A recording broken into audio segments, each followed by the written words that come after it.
Donc voilà, juillet 2001, je prends ma décision. Moi, je prends souvent des décisions vite, sauf pour quitter Paris. Mais et voilà, en septembre, je m'inscrivais. Bon, mes 5 semaines de bail, là, et puis après je suis revenu, et puis ça a duré 14 ans. Ouais, une belle histoire. Une belle aventure que je regrette pas, ça fait partie des petites boîtes de ma vie. Mais non, mais le Maine, c'est très important. Ouais. Très important. Important comment, important pourquoi. Je pense pour la nostalgie des bons souvenirs. C'est un bon souvenir. Ça ne veut pas dire que c'est devenu difficile actuellement la vie. Donc de venir chez Mélomène, de se souvenir de Mélomène, d'ailleurs c'est pour ça que je suis retourné chez Mélomène. J'ai voulu faire un peu réchauffer des souvenirs, quoi.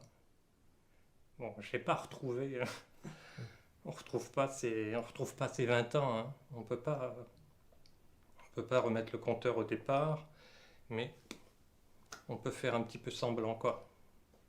Ah bah, c'est sûr que Mélomène, c'est une fenêtre sur le monde. Ça me permet de, on a fait plein de choses grâce à Mélomène, des concerts fabuleux à Londres, à Zurich, à Prague, à New York. Je veux dire, sous cet angle-là, oui, ça permet d'ouvrir des choses. Et puis quand je parle de ces voyages, pas que sous l'angle du voyage, c'est sous l'angle des rapports qu'on a eus les uns avec les autres, et puis les rapports avec les autres cœurs que l'on a rencontrés. C'est sûr que ça a été... Mélomène nous a permis d'approcher des univers. Moi, je dis que j'ai bien vécu... allez, 2001, 2015, grâce à mes domaines. Parce que ça remplit ma vie, quoi. Ça remplit ma vie avec des beaux voyages, avec des beaux endroits pour chanter, avec des beaux enregistrements. Je crois que moi, j'ai participé personnellement à l'enregistrement de 5 CD, donc c'est la somme d'un travail quand même, hein. Je crois que ce qui m'a plus marqué, c'est pas d'avoir chanté au Carnegie Hall, c'est d'avoir chanté dans une petite église, alors je sais plus de quel quartier, mais je sais qu'il y avait de la neige. Voilà.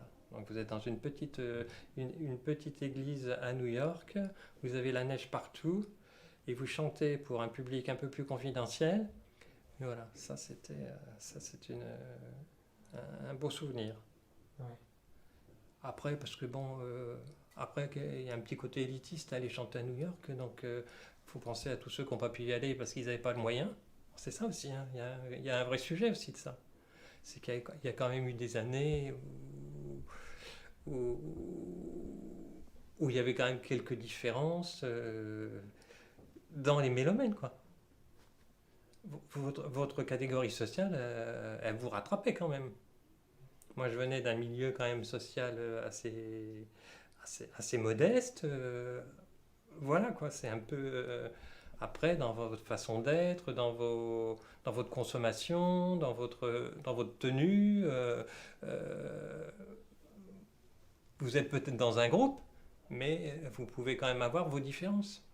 C'est pas indolore ce que je dis, hein. Je veux dire, c'est quelque chose. Bon, pendant qu'on chante, voilà, il n'y a pas de, il y a pas de classe sociale. Mais une fois qu'on avait fini de chanter, voilà quoi. Je veux dire, Mélomène a été assez structurant, quoi. Je veux dire. Après, à côté de ça, les amis que j'ai rencontrés, la vie sociale, mon épanouissement personnel, les réussites, c'est voilà, pour moi c'est un beau souvenir. Vous allez le garder longtemps avec vous, je pense. C'est ça. Je me dis toujours que quand je vais mourir, j'entendrai chanter un chœur.